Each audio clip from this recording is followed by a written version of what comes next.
Yes, students, today you will be study continue biosphere. देखिए आप biosphere study कर रहे हैं। आज टॉपिक आपका क्या है स्टूडेंट्स? बायोस्फीयर।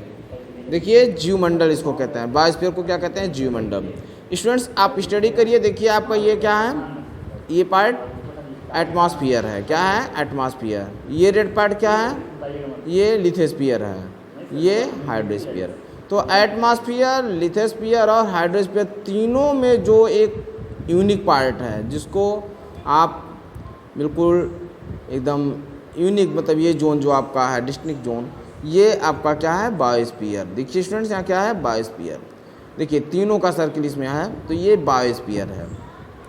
बायोस्फीयर जो आपका ये जीवमंडल, मतलब इसमें है जल में भी रहने वाले जीव, स्थल भाग पर भी और वायु में भी, तीनों जहाँ जो वायुमंडल में जीव रहते हैं, इसलिए इसका नेम क्या है? बायोस्फीयर। ओके स्टूडेंट्स, अब आपको स्टडी करना है कि जो बायोस्फीयर है इसमें कि ऑल लिविंग, जो सभी प्राणी होते हैं, all living organism is it either on land, okay student, land, water और एयर, तीनों रहते हैं। और उन तीनों के बीच द नैरो बेल्ट, ये आपका जो है narrow belt of contact between the lithosphere, hydrosphere, atmosphere in which life exit is called biosphere. Okay students, study हो गया। नेक्स्ट देखिए, the biosphere is made of distinct zone. जो डिस्टिंक्ट जोन आपका बनता है, each having its own climate, climate इनके पास एक होना चाहिए, पैटर्न होना चाहिए, एंड प्लांट्स होना चाहिए, एंड एनिमल लाइफ, ये सब यहाँ पर इसमें रहते हैं। और इस तरह से इस पैटर्न को, इस क्लाइमेटिक जोन को और प्लांट्स जो यहाँ पर रहते हैं, एनिमल लाइफ रहते हैं, this zone are known as ecosystem. क्या कहते हैं बायोस्फीयर के इस जोन को? इकोसिस्टम। देखिए स्टूडेंट्स क्या है ecosystem? In an ecosystem the physical environment, क्या होता है स्टूडेंट? फिजिकल इन्वायरमेंट होता है consisting of land, water and air and the biological environment. Physical के साथ साथ यहाँ पर बायोलॉजिकल इन्वायरमेंट भी कंस्टिंग होता है of all living being are closely interrelated and interdependent. यहाँ पर इकोसिस्टम का मतलब है कि सभी एक दूसरे से क्लोज हैं, सभी एक दूसरे से इंटर रिलेटेड हैं, संबंध है, और इंटरडिपेंडेंट है, एक दूसरे से डिपेंड है, एक का भोजन दूसरे पर डिपेंड है। Okay students, if one change the other will also change. अगर एक का कन्वर्ट हुआ, एक की चेंजेस दिखे आपको, तो सब चेंज हो जाएंगे। Human being are a very important components. Human being जो होते हैं इस इकोसिस्टम में वेरी इंपॉर्टेंट कंपोनेंट्स होते हैं of the most ecosystem. Ecosystem के मोस्ट इंपॉर्टेंट पार्ट हैं human being. However they are largely responsible for disturbing the natural balance.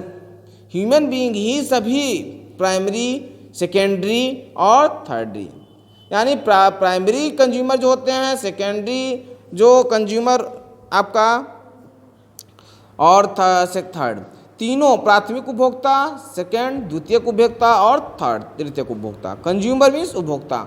तीनों उपभोक्ता का जो नेचुरल बैलेंस बनाने का वर्क है वो किस पर डिपेंड रिस्पॉन्सिबल है? वो ह्यूमन बीइंग है, मानव प्राणी पर ही डिपेंड करता है। Natural balance of the various ecosystem, ये सब किसके द्वारा और अगर डिस्टर्ब हो गया तो सब डिस्टर्ब हो जाएगा, लेकिन इसको नेचुरल केवल बनाते हैं ह्यूमन बीइंग। द डिस्टर्ब जो होते हैं part, the disturbance occurs when human being try to fulfil their growing demands. अगर कुछ भी पार्ट डिपेंड इस पर कुछ भी डिस्टर्ब होता है तो मानव के द्वारा उस चीज़ों की फुलफिल कर दी जाती है, वहाँ की डिमांड पूरी करके, और इस इकोसिस्टम को, नेचुरल बैलेंस को कंप्लीट किया जाता है। This takes place in many ways. Forest, जैसे फर्स्ट पॉइंट क्या हो गया? Forest are being cut down to create space. जंगल क्या होता है? फॉरेस्ट अगर कट जाता है तो मानव ही उसकी व्यवस्था कंप्लीट करता है। अगर किसी प्लेस में जंगल की क्वांटिटी कम हो जाती है, कट जाते हैं, यानी कि डिफॉरेस्टेशन हो जाता है, तो वहाँ एफॉरेस्टेशन का वर्क मानव के द्वारा होता है। ह्यूमन सेटलमेंट एंड एग्रीकल्चर वहाँ पर करते हैं और अधिक तरीके से पौधों को लगाते हैं। तो पहले डिफॉरेस्टेशन क्यों होता है? क्योंकि वहाँ सेटलमेंट और एग्रीकल्चर की नीड्स होती है। सेकेंड पॉइंट स्टूडेंट्स यहाँ पर इस पूरे पर डिपेंड करता है कि इंक्रीजिंग यूज टू पेस्टिसाइड्स और to enhance agriculture production to population land. Population land बनाने की आवश्यकता होती है इकोसिस्टम में, यही मानो करते हैं, क्योंकि बढ़ती हुई आबादी के साथ साथ जनसंख्या जो प्रोडक्शन एग्रीकल्चर का प्रोडक्शन क्षेत्र बनाना बहुत ज़रूरी है, और पोल्यूटिंग जो लैंड है जो इन पॉपुलेशन के लिए जो इंक्रीजिंग है तो बढ़ रही जनसंख्या उसके लिए व्यवस्था करना। लास्ट थर्ड पॉइंट कि ocean and sea are being overfished. समुद्र और महासागरों में क्या कहते हैं पूरी तरीके से फिश मछलियाँ पाली जाती हैं, तो वो भी आपके इकोसिस्टम में ही वर्क करते हैं। Last fourth point, a large number of animal and birds are becoming extinct due to pollution. Loss of forest, जंगलों का बहुत ज़्यादा नुकसान होना, loss of forest cover the and population are believe to be the cause of global warming. Last में देखिए continue अगर जंगल आपका नुकसान हो रहा है, डिफॉरेस्टेशन हो रहा है, तो उसका सबसे बड़ा रीज़न हो जाएगा कि ग्लोबल वार्मिंग हो जाएगा। क्या हो जाएगा students? Global warming. Global warming हो जाने से यानी कि वैश्वीकरण, यानी कि बहुत ज़्यादा जिस ग्लोबल वार्मिंग होने पर जो आइस होते हैं, बर्फ़ के एरिया होते हैं, वो बिल्कुल मेल्ट हो जाते हैं, पिघल जाते हैं। तो इसको आप सीरियस इसको लेना है, सीरियस आज इशू करना है टुडे। एक्सक्लूसिव कार्बन इमोन्सेशंस, जो कार्बन है इमिसेशन हो रहा है, have led to the rise in the amount of carbon dioxide in the atmosphere. इसका रिजल्ट क्या आता है? Resulting in an increase the global temperature. आज इतनी ज़्यादा टेम्परेचर बढ़ गया है कि उसके वजह से कार्बन में इमिशंस, कार्बन डाइऑक्साइड की बढ़ती मात्रा, कार्बन ग्लोबल वार्मिंग क्यों होता है स्टूडेंट्स? क्योंकि बढ़ती पॉपुलेशन में और डिफॉरेस्टेशन होने से ये सब रीजन हैं जो कार्बन डाइऑक्साइड की क्वांटिटी को बढ़ाते हैं और ऑक्सीजन की क्वांटिटी में कमी होता है।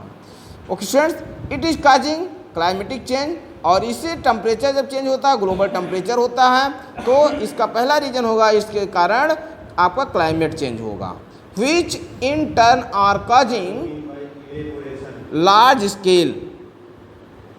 कहता है ये बहुत बड़े पैमाने पर इसका आज आप देखते हैं, बड़े पैमाने पर ये, और as well as the melting of polar ice well increase the sea level. जो हिमालय माउंटेन पर बर्फ़ है पूरा मेल्ट हो जा रहा है, पिघल जा रहा है, और बहुत छोटे छोटे जो आइलैंड हैं वो आइलैंड क्या हो रहे हैं, पूरा ओशियन से कवर हो जा रहे हैं, यानी कि बर्फ़ बढ़ते हुए टेम्परेचर के रीजन से बर्फ़ पिघल रहा है और पानी का जल स्तर ऊंचा हो रहा है, बढ़ रहा है, और इससे छोटे छोटे द्वीप महासागरों में इंड हो जा रहे हैं। ये पहला रीजन ग्लोबल वार्मिंग का है कि ग्लोबल वार्मिंग से पहला नुकसान हमको यही है कि जो मेल्टिंग है वो पोलर आइस वेल है इंक्रीज हो रहे हैं और सी लेवल बिल्कुल बढ़ जा रहा है। Thereby drowning low lying coastal area and island, there is an urgent need to find solution to these problems to so that our plants can be protected. Students, हमको बहुत सीरियसली लेना है और सीरियसली इस पर mind रखना है, विचार करना है कि इस बढ़ती हुई ग्लोबल वार्मिंग को कैसे हम रोक सकते हैं, बढ़ती हुई ग्लोबल वार्मिंग को हम कैसे रोक सकते हैं, प्रॉब्लम को कैसे हम दाइंड कर सकते हैं। अब देखिए स्टूडेंट्स, इकोसिस्टम जो हमारा ये है, देखिए यहाँ पर सन, सूरज की रोशनी है, ये फर्स्ट कंज्यूमर है, सेकेंड कंज्यूमर और थर्ड कंज्यूमर। देखिए स्टूडेंट्स, उपभोक्ता कैसे डिपेंड है एक दूसरे पर। अभी एक वर्ड आया है इंटर रिलेटेड। कैसे इंटर रिलेटेड हैं? जैसे आपका सन है तो यहाँ प्लांट्स हैं। देखिए प्लांट्स को क्या कहते हैं? प्रोड्यूसर, जिसको आप उत्पादक कहते हैं। अब वो चाहे राइस है, पैडी है, या कोई फ्रूट का पौधा है, कोई भी पौधा आप लेंगे वो प्रोड्यूसर में आएगा। प्रोड्यूसर फर्स्ट जो कंज्यूमर होते हैं हार्बीवोरस। क्या होते हैं फर्स्ट कंज्यूमर? हार्बीवोरस होते हैं, शाकाहारी जिसको आप कहते हैं। जैसे एग्जाम्पल में काऊ क्या है, तो गाय क्या खाते हैं? प्लांट्स को खाती हैं। फिर नेक्स्ट देखिए शाकाहारी पौधे, जो शाकाहारी होते हैं वे पौधों पर डिपेंड होते हैं। इंटर रिलेटेड इनसे है, इंटर डिपेंडेंट हैं। अब देखिए लायन, क्या है स्टूडेंट्स, ये लायन, तो शाकाहारी ये यानी सेकेंड कंज्यूमर होता है लायन, जिसको आप कार्निवोर्स कहते हैं, मांसाहारी। ये शाकाहारी को भी अपना आहार मानते हैं, अपना भोजन की व्यवस्था इसी से करते हैं। और देखिए स्टूडेंट्स, इसी पर डिपेंड है। ये सेकेंड कंज्यूमर इनको कहते हैं लायन को। एग्जाम्पल में लायन दे दिए हैं, ये कार्निवोर्स हैं, मांसाहारी। और जो थर्ड हैं वो सर्वाहारी हैं, ओमनीवोरस। ये थर्ड कंज्यूमर जो होते हैं ओमनीवोरस होते हैं, यानी कि सर्वाहारी उनको कहते हैं। ये पौधों को भी खाते हैं। देखिए स्टूडेंट्स, यहाँ से आप एक ड्रा कर दीजिए लाइन, देखिए यहाँ ये पौधों को भी अपना भोजन मानते हैं ये, और इसको भी अपना भोजन मानते हैं। देखिए स्टूडेंट्स, ये ओमनीवोरस हैं, पौधों को भी यूज करते हैं। देखिए एक है, और ये शाकाहारी। तो 1 2 3 टाइप से एनर्जी इनको मिलती है। बहुत ही स्ट्रांग होते हैं ओमनीवोरस पर्सन, बहुत ही, जो भी चाहे वो एनिमल हो या पर्सन हो, बहुत स्ट्रांग होते हैं। अब देखिए, क्योंकि इनके पास 3 तरह से एनर्जी आ रही है। ओके स्टूडेंट्स, नेक्स्ट अब देखिए, इन तीनों के दाइंड होने पर, जैसे ओमनीवोरस का डेथ होना कन्फर्म है, जो यहाँ पर बर्थ हुआ है तो डेथ होना हो सबका निर्धारित है। तो ये ओमनीवोरस का जब डेथ होगा तो एक न्यू एनिमल, आप देखिए स्क्वेंजर जब हो जाते हैं, यानी कि वल्चर। कौन खाता है मृत जीव को? डिकम्पोजर को। जो डिकम्पोजर होते हैं, अपघटक होते हैं, उन स्क्वेंजर जो मृत जीव होते हैं, उनको कौन करते हैं? वल्चर यूज करते हैं। वल्चर अपना भोजन बनाते हैं। गिद्ध जो होते हैं वल्चर, वो खाते हैं। और ये भी देखिए लायन यहाँ पर डेथ हो गया। और सर्वाहारी यानी ओमनीवोरस सर्वाहारी, कार्निवोरस मांसाहारी, और हर्बीवोरस शाकाहारी, तीनों का डेथ हो रहा है। तो वो यानी स्पेंजर डिकम्पोजर हो रहा है और वल्चर इनको यूज कर रहे हैं। ओके स्टूडेंट्स, और फिर इनमें से जो भी सड़गर के स्पेंजर हो गया, फिर डिकम्पोजर हो रहा है, भटक हो रहा है, तो मिट्टी का पार्ट मिट्टी में हो गया, लिथोस्फीयर में, और हाइड्रोस्फीयर का पार्ट हाइड्रोस्फीयर में चला गया, जल में फ्लो होकर के, और हाइड्रोस्फीयर और लिथोस्फीयर दोनों से यूज करके पुनः उस मिट्टी में पौधे हो जाते हैं। तो इस तरीके से ये एक इकोसिस्टम रेडी है कि जिससे पूरा, देखिए यहाँ हाइड्रोस्फीयर है, यहाँ एटमॉस्फेयर है, और यहाँ लिथोस्फीयर है। तो तीनों में आप यहाँ पढ़े थे, तीनों के बीच में हमने इसको पूरा जीवमंडल को, जो बायोस्फीयर है, सब बता दिया।